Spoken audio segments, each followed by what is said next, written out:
What's going on, YouTubers, gamers and hobbyists, and welcome to this overview of Vampire the Masquerade first edition for our next foray into our World of Darkness series, Back into Darkness.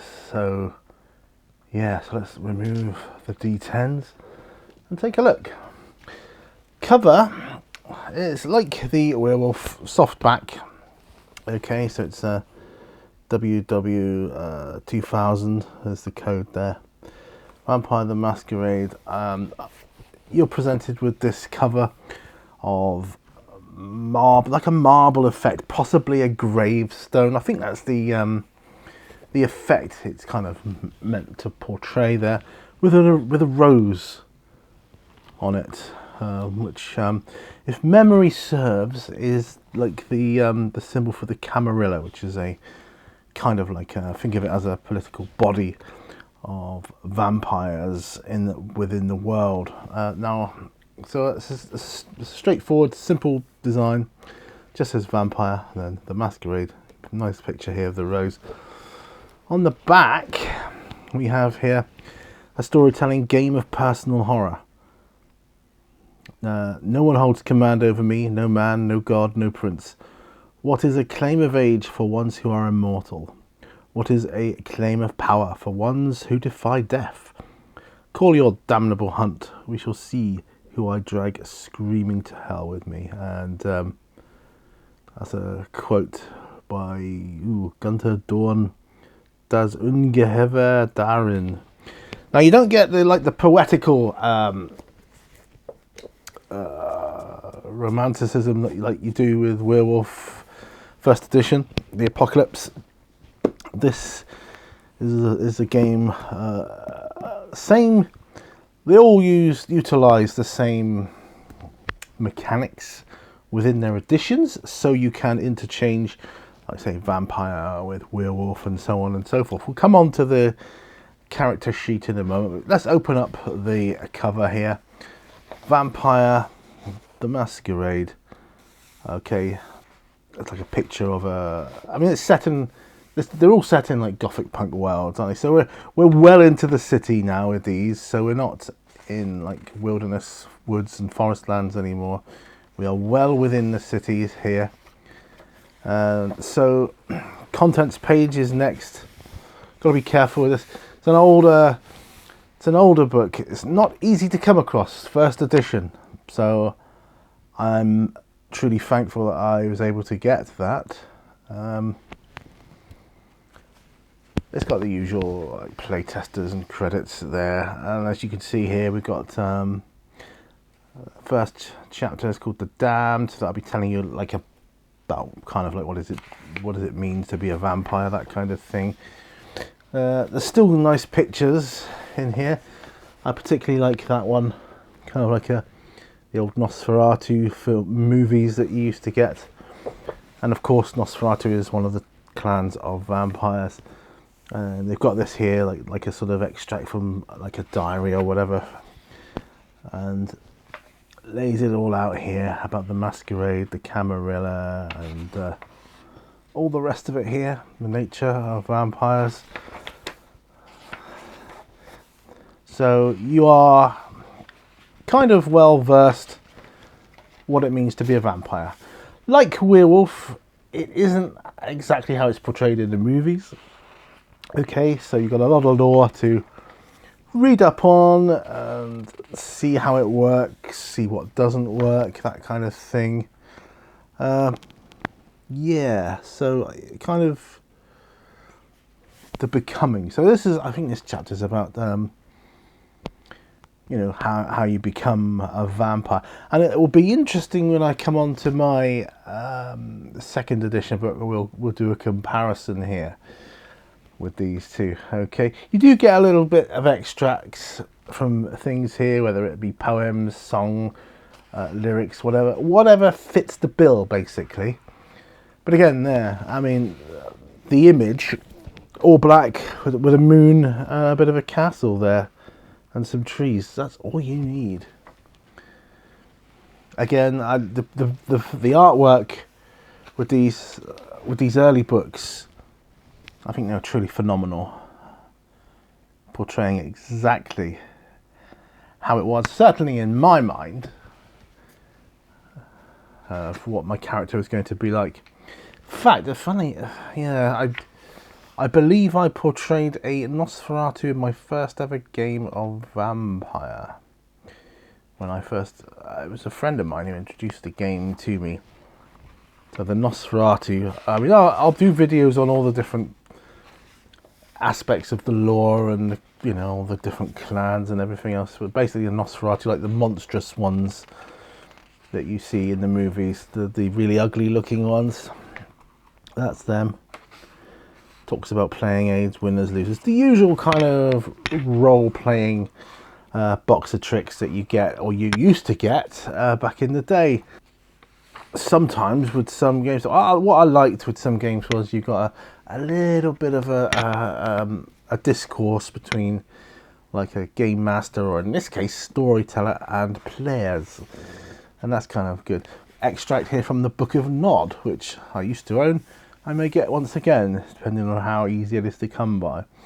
That's kind of like the vampiric Bible for the game.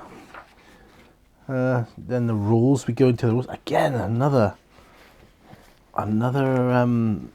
excellent piece of artwork here. I think this is from the clan Bruja. Again, I was a Bruja, I think in my second game I ever played. I only played the Nosferatu once. I thought I tried my hand at different ones.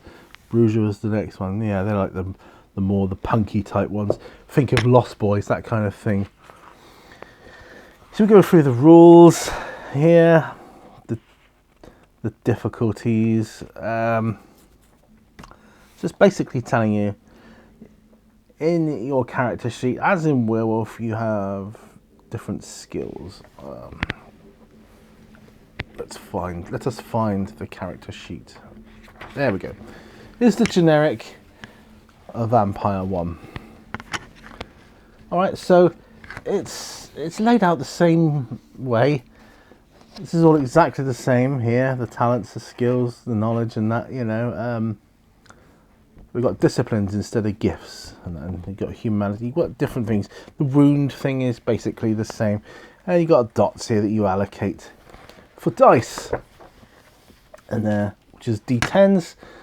One dot would denote one dice you roll in that skill, like driving. You know, difficulty 7. Say you roll it, you get a 7. I got a 7 there, so that's one success. So you know you're probably able to drive that car, you know, or whatever it is. Degrees of success, you know, and it says there like 1 is marginal, 2 is moderate, 3, you know, is complete, 4 is exceptional, phenomenal. You know, it tells you the different difficulties. Oh, it's got it there. I only had to go over the page for a sample of Vampire. Typically within this game, you start off as a 13th generation vampire. Now let me explain.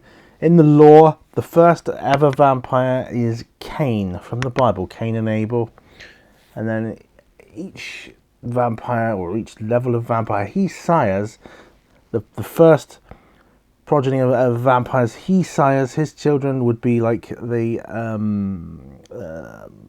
second generation, you know, of vampires, and whoever they sired would be the third generation, and so on and so forth, till it gets down to the 13th generation. And in this edition,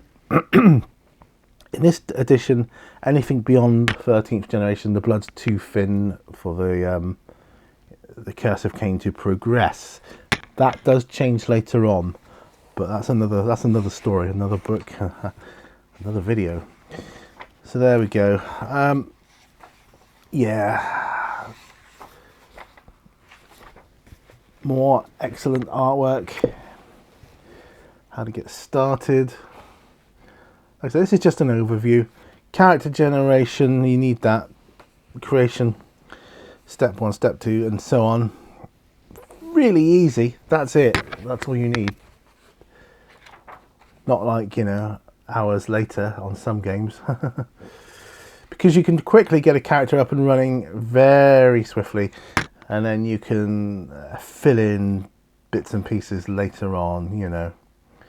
Talks about the chronicle and the stories, and, you know, how to run the games, the different types of vampires, you know. This is all good. This is really good. Yeah. Talks about the skills, you know, all the different dots in the skills. So you got a lot to read through and choose from here. We don't want to miss another excellent bit of artwork there. Love it. Development, tells you what you can change over time, your experience points. You know, every aspect you need, everything you need to run a game is in this book. You know, everything else is just icing on the cake. You know, expansion of, but this is it, core rule book. This is in the days when I think role-playing was at its best. I think this was the creme de la creme of role-playing back then. And, well, we'll have a look, see when it was published, this one. Talks more about different nuances of the game. There's a whole like lexicon of terms that you could do with getting used to. Talks about the lupines, which is the werewolves, of course. How to incorporate them into your game at this stage. You know, how to do that if you don't have the werewolf book. And the werewolf book does the same for the vampires. And if memory serves, there is a little game at the back here to get you into the swing of it. Yes.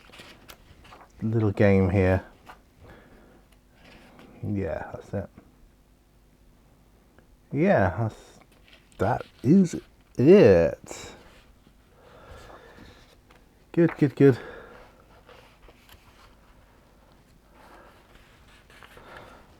All these different characters that are in it.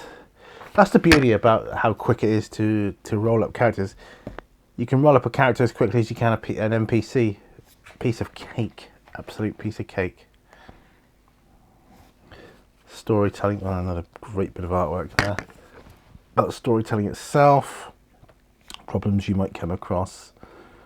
About the players, the do's and the don'ts. About storytelling. Talks about the live action. That's a different... The live action... Mind's Eye Theatre, I think it's called. The live action Vampire is a different game.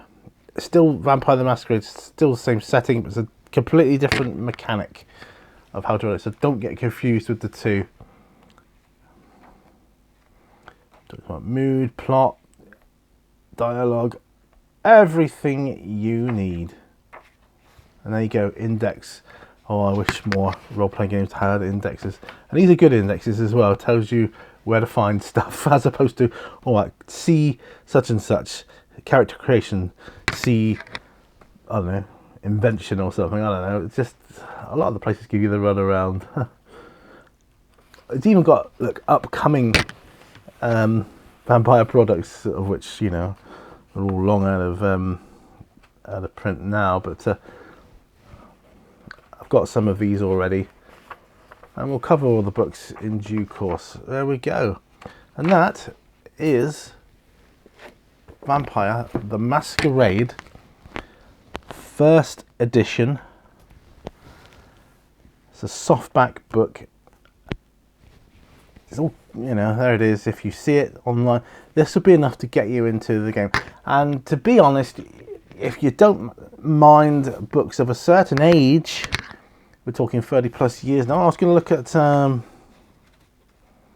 copyright 1991. So yes, so when I was talking about the cream of role playing, the 90s really, when games started establishing themselves in a more, let's go in this direction, let's go in that direction, let's break away from D&D and classic adventure hack and slash stuff, you know, venturing in a dungeon, which you can still do in Vampire, of course you can, but yeah, let's try something else. Let's role play some supernatural stuff now, and that is the key to how it all took off. I think it took off in a big way, became the World of Darkness, and yeah, so I am pleased to be able to get back into darkness with Vampire the Masquerade First Edition.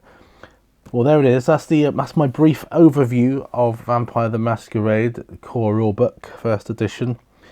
If you like this video, please do give it a thumbs up, like, share, subscribe, all that other YouTube nonsense. Just do all that if you wouldn't mind, please. Get them dice back on there. Get your dice pool. It was a thing, actually, you know, back in the day.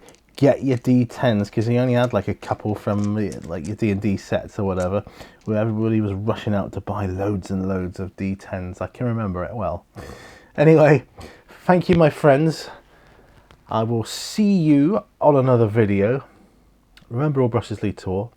And bye for now, my friends. Bye bye.